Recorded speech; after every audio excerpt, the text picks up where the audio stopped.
is a magnificent chess game that is being played here. Oh, trouble! Ricky Rudd slamming toward the wall.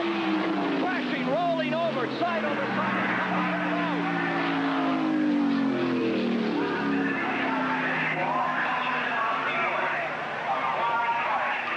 Ricky Rudd, Ford automobile, out of control, side over side several times, lands in the grass just to the top of pit road. The Budmore car destroyed. You're watching live from the Daytona International Speedway, the Busch Clash of '84.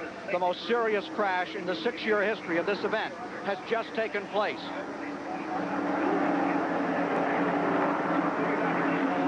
Naturally, caution is out. Field has been slowed. And these caution laps do not count in this race, Ken. It's only green flag laps of 20 laps. It looked like, as they came off of turn 4, that Jody Ridley's car and Ricky's might have touched. They came awfully close. Let's take a look at it. All right, replay on this incident coming out of turn 4. Ned Jerry. Here is Ridley on the inside. He might have touched him, but sometimes, because of the compression of the air, here you see Rudd's car turning back the wrong way as it slid. The air got under it, flipped it back the wrong way. I think that it was a blessing that it didn't get into that wall, Ken. It started spinning away from him, just like a bucking horse, going in every kind of a direction. And, of course, Ricky holding on. Ricky Rudd, former Grand National Rookie of the Year.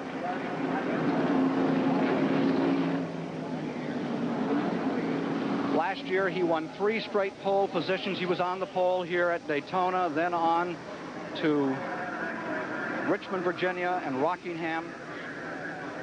Ricky Rudd's car has been destroyed in his first effort for the Budmore team.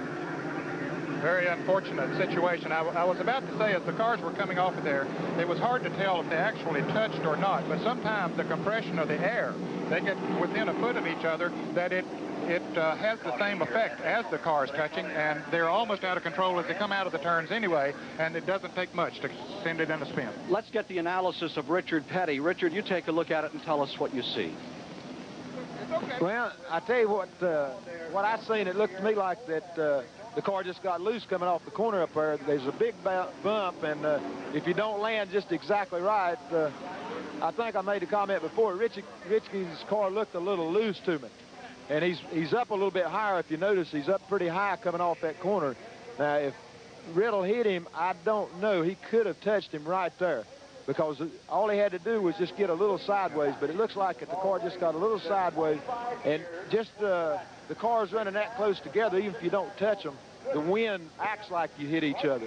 And all he had to do was break the car loose. And then when these cars get sideways, they're bad about doing just what you see here.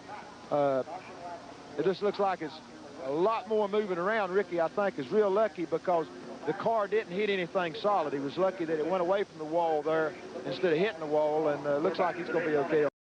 And back in the 8th row, in an unaccustomed position for him, is number 43, the king of the sport, Richard Petty, driving with a neck injury that he sustained a month ago at this crash at the Pocono Raceway in Pennsylvania.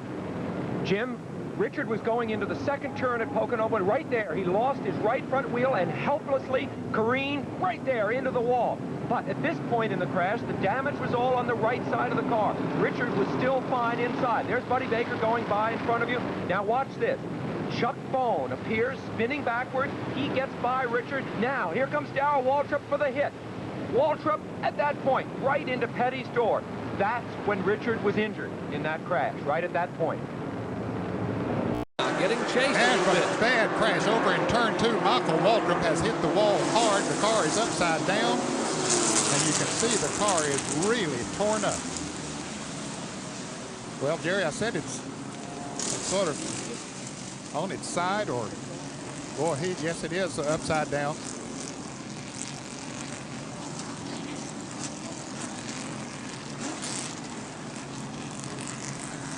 Michael Waltrip in his car having hard contact out of turn 2.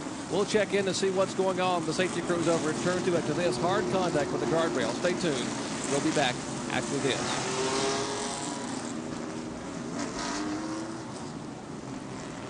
Turn 2, Michael Waltrip's car begins to slip and slide on the outside and contacts the concrete wall nearly head on.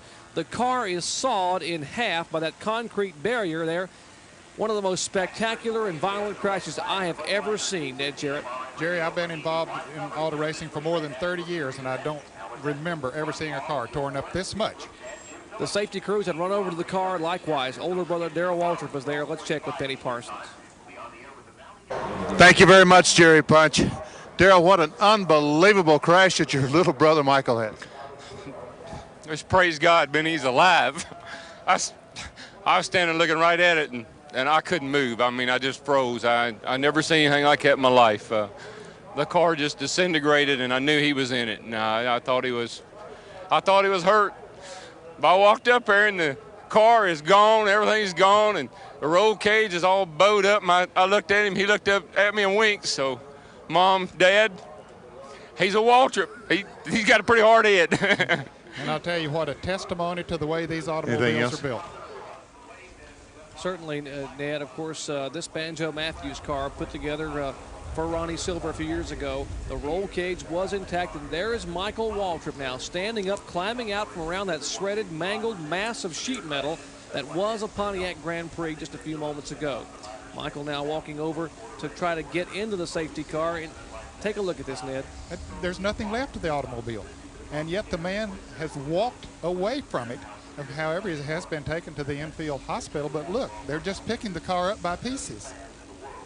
Well, Benny Parsons standing outside the infield care center where they have been checking Michael Waltrip over. Let's go down to Benny Parsons and see just exactly how Michael's feeling.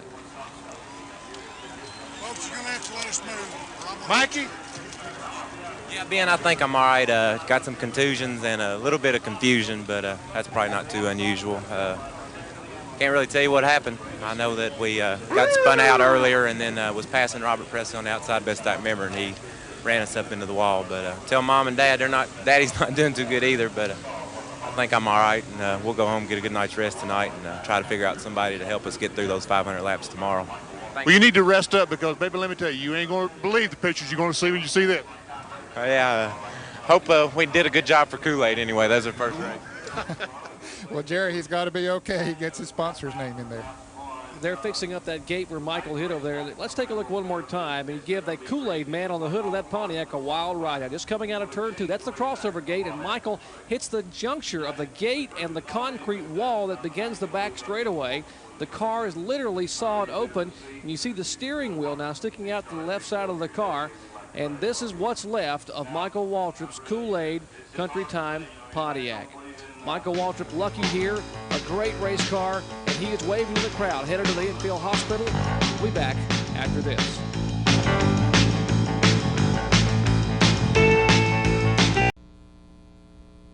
Today at the Bristol Motor Speedway, there was a near tragedy in Busch Series practice. Mike Harmon hits the wall during practice in turn 2, spins down the track, and is hit flush by Johnny Sauter. You can see Harmon there, totally exposed in his race car as Sauter approached. Amazingly, Harmon was uninjured. His race car devastated. Johnny Sauter's car also caught fire, but he was uninjured as well. Hi, everyone. I'm Steve Burns. This is Totally NASCAR. Mike Harmon hit a gate that was not properly secured. The crossover gate gave way, and he hit the concrete wall. But again, amazingly, Mike Harmon, okay, returned to the track after being checked out at a nearby hospital. Practice was delayed. And just as I came out of the infirmary, they said somebody had a wreck. Okay, and I looked around, and they said, your dad just went through the fence up there. Lee Petty, and ironically with Johnny Beauchamp, who was so much a part of the 1959 controversy, they locked together going through the third and fourth turn and shot up the bank through the guardrail and landed outside the speedway. And by the time I get there, then they done cut the car apart, got him out of the car and took off. And they was just trying to keep him alive. And they didn't set his legs, they didn't do anything. And once they got him then, in a couple of days, they got him stabilized and knew he was going to live. So then they started working on the broke parts and all that kind of stuff. 2 years after his win in the inaugural Daytona 500, Lee spent the next 4 months in the hospital, effectively ending his career. Son Richard, of course, would go on to become the most successful driver in 500 history. Well, take a look here. Oh, there it is. Top of your screen, there it is. He did hit that wall hard. Then again. And then he comes down off the track, and he probably going to hit it again. He's going to hit it again. He has no brakes. Wow. There's 3 times, and he hasn't hit the inside wall yet. And look at all the debris that's flying off. And from another camera, there's another blow. And now he's going to go across the grass. And we're going to see Jimmy Spencer's car sit in there. See all that water. And just in front of Spencer's car and in the inside wall. Wow.